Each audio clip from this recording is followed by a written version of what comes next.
दोस्तों इस वक्त मेरे साथ महेश हैं और महेश ने आज पूरे देश भर में अपने नाम का परचम लहराया है। महेश ने नीट यूजी में ऑल इंडिया प्रथम रैंक हासिल की है और इससे भी अच्छी बात यह है कि महेश हिंदी माध्यम स्कूल में पढ़ा, 10वीं तक अपने गांव में पढ़ाई की और उसके बाद जब महेश का कहना है कि मैं नीट की तैयारी करने के लिए इंस्टीट्यूट में आया गुरुकृपा में, तब मुझे मालूम भी नहीं था कि नीट का एग्जाम कितने नंबर का होता है।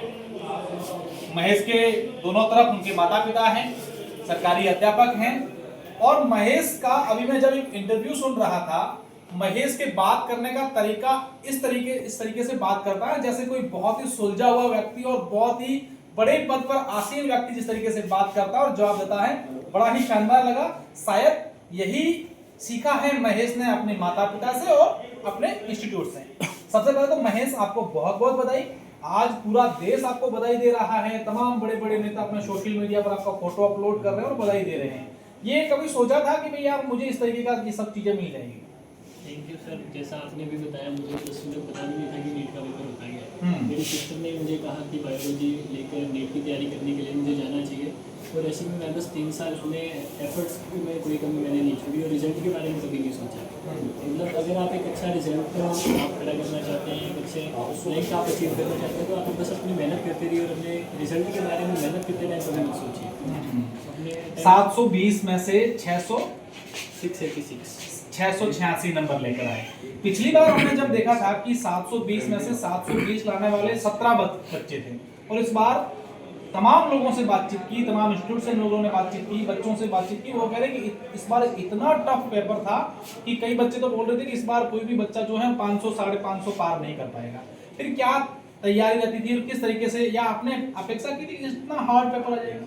देखो, पेपर तो बिल्कुल अनएक्सपेक्टेड था। पिछले 4-5 सालों में ऐसा पेपर आया ही नहीं था। कहीं ना कहीं मतलब उम्मीद थी कि 2024 का पेपर बहुत ज़्यादा इजी आ गया था, तो हमें उम्मीद थी कि पेपर हार्ड आ सकता है, लेकिन इतना हार्ड आ सकता है ये कभी किसी ने सोचा नहीं था। तो उसके लिए मेरे को अलग से कोई तैयारी नहीं करनी पड़ी, क्योंकि हमारे इंस्टीट्यूट में हमें हर तरह की कंडीशन के लिए ऑलरेडी हमें प्रिपेयर कर दिया गया था। तो क्या यहाँ जब आप सबसे पहले गुरुकृपा आए थे, इसके बारे में कैसे आपको मालूम चला और किन के सुझाव से यहाँ, और यहाँ आने के बाद जब सोचा था एक कोचिंग को लेकर, एक हॉस्टल्स को लेकर, बोर्डिंग लाइफ को लेकर, और यहाँ आने के बाद क्या डिफरेंट लगा? देखिए, बिल्कुल ही डिफरेंस होता है। एक क्लासरूम जैसे 10वीं तक में किसी गांव में पढ़ा, तो उधर का माहौल और यहाँ पे कोचिंग में 100-150 बच्चों के बीच क्लास में बैठना, दोनों में बहुत ज़्यादा फ़र्क होता है। और अब 10वीं तक में घर पे रहा और अचानक से हॉस्टल का एनवायरनमेंट, तो सबको झेलने में बहुत ज़्यादा दिक्कत आती है। लेकिन मैंने उन सभी प्रॉब्लम्स को टैकल किया अपने मेंटर की मदद से। राजेश कुलेरी सर, बुडानिया सर और योगेंद्र सर, इनका प्रॉपर गाइडेंस हमें टाइम टू टाइम सेमिनार के थ्रू मिलता रहा। बस मैंने उनकी बातों को फॉलो करता रहा। सबसे पहले डॉक्टर के बारे में, या डॉक्टर सब कब सुना था? डॉक्टर तो ऐसे तो 5वीं-6वीं क्लास से ही बता, क्योंकि डर लगता है जब बच्चा छोटा तो उसको डराते डॉक्टर के नाम से, बेटा चुप हो जाए तो डॉक्टर सुई लगा देगा। हाँ जी, बिल्कुल ऐसा होता ही है। सुई से तो आपको कभी ऐसा, आप मम्मी ने या पापा ने भी कभी ऐसा कुछ कहा? नहीं, ऐसा तो नहीं। ऐसे मेरे को सुई लगती लगवा लेते हैं। अच्छा, आप लगवाने वाले हैं। अच्छा, आप मुझे एक चीज़ बताइए कि आप किसको आइडल मानते हैं, किनको देख करके और कुछ अपनी लाइफ में कुछ अलग करना चाहते हैं? देखिए, आइडियल तो मतलब मेरा ये मानना है, आपको ऐसा करो कि लोग आपको आइडियल मानने लगे। आप सबसे अलग करो, अपनी मेहनत में कोई कमी मत छोड़ो, लोग आपको खुद अपना आइडियल बना लेंगे।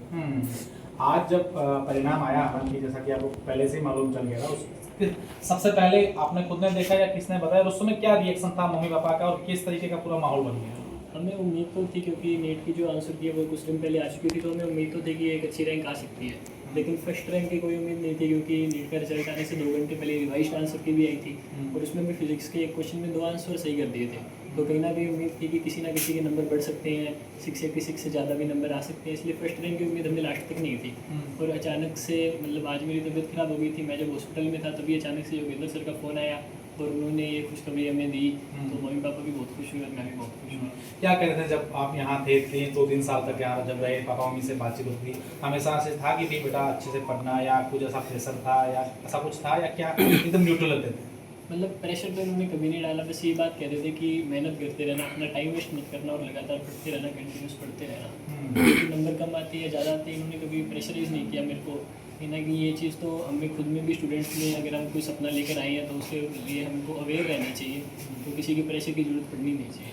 महेश, हालांकि अब आज जब आप रिजल्ट आए उससे पहले आप बच्चे थे और आज टॉप इंडिया में टॉप करें, तो कई लोग आपसे भी सीखना चाहते हैं, आपकी बात सुनना चाहते हैं, आपसे इंस्पायर होना चाहते हैं। क्या मैसेज देंगे उन तमाम बच्चों को जो आज के इस दौर में बहुत डिप्रेशन में न जाने कितने परेशान हो जाते हैं, कई प्रकार की चीज़ें हम लोग मीडिया में, सोशल मीडिया में देखते हैं, उन बच्चों के लिए क्या मैसेज है आपका कि किस तरीके से हमें रहना है, हमें किसी प्रकार के स्ट्रेस में नहीं रहना है, या क्या कुछ कहना चाहिए? देखिए, डिस्ट्रैक्शन तो इस एज में आते ही है। जैसे मैं हॉस्टल में रहा तो हॉस्टल लाइफ में भी बहुत सारे ऐसे मौके थे जहाँ मैं बिगड़ सकता था, लेकिन मैंने वहाँ अपने आप को मेंटेन रखा। कोई भी छोटी से छोटी बात होती थी तो मैं अपने पेरेंट्स के साथ शेयर कर लेता था, अपने मेंटर के साथ शेयर कर लेता था। तो इसलिए मैं उन चीज़ों से दूर ही रहा, और इसकी अवेयरनेस तो आपके अंदर, खुद के अंदर होनी चाहिए कि आप किसी गलत काम में ना करें। अब आखिरी सवाल है, उसके बाद आपके पापा से बात करेंगे। गुरु कृपा के बारे में अगर आपको कुछ कहना है, या फिर किसी बच्चे का एक इंस्टीट्यूट का कितना योगदान रहता है, ये बात कहनी है तो क्या 2 शब्दों में कहें? देखिए, मैं यही कहना चाहूँगा, मेरी गुरु कृपा मेरी पहचान है। बहुत ही बड़ी बात कहती है, मेरी गुरु कृपा मेरी पहचान है। सर, थोड़ी सी बात करूँगा क्योंकि देखिए आज महेश पूरे देश का हीरो, पंक्तियाँ पूरी लाइन है उनसे बातचीत करने के लिए। क्या कहना चाहिए महेश के बारे में, आज का जो है वो आपके लिए कितना बड़ा है? बहुत ही ये अनएक्सपेक्टेड है। अभी हम रास्ते में से आ रहे थे वृंदावन से, तो जब वो पहुंचे थे आगरा, तब उस समय इसकी तबीयत खराब होने के कारण ये हॉस्पिटल था, तो वहाँ हमें पता लगा और मैं तो भावुक हो गया था। तो आंखों में खुशी के आंसू थे और ईश्वर का मैंने शुक्राना किया, क्योंकि मैं और मिसेज दोनों ही आध्यात्मिक हैं और हम इस बात में विश्वास रखते हैं कि ईश्वर जो करता है वो अच्छा करता है। बशर्ते कि आपकी नीयत साफ होनी चाहिए और आप अपने कर्म पथ पर आगे बढ़ते रहे। तो इसी कारण से शायद हो सकता है इसकी प्रभु की या ईश्वर की कृपा रही हो। बाकी इसने मेहनत में कोई कमी नहीं छोड़ी, जहाँ तक मेरा मानना है कि इसने 3 साल शरीर को ही झोंक दिया था।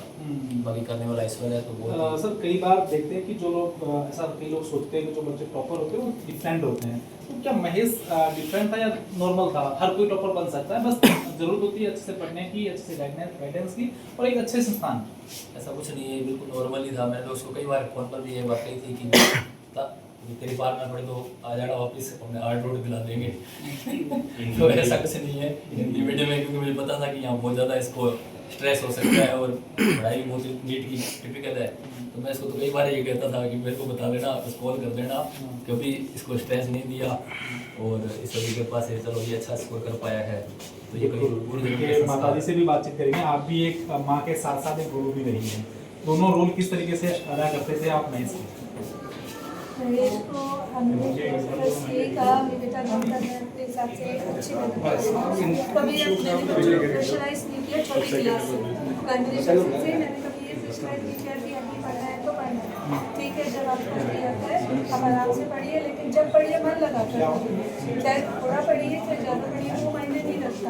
मायने रखता है कि आप एकाग्रता से निश्चित तौर पर ये महेश के पिताजी और उनकी माता जी थे जिनसे बातचीत करी, और महेश ने बहुत कुछ अच्छी बातें बताई। आज के जितने भी बच्चे पढ़ाई कर रहे हैं, अलग अलग स्थानों पर पढ़ रहे हैं, उनके लिए बड़ी अच्छी सीख की बात रही है कि किसी प्रकार का स्ट्रेस नहीं लेना है और आराम से परिजनों का, गुरुजनों की बात मानते हुए आगे। धन्यवाद।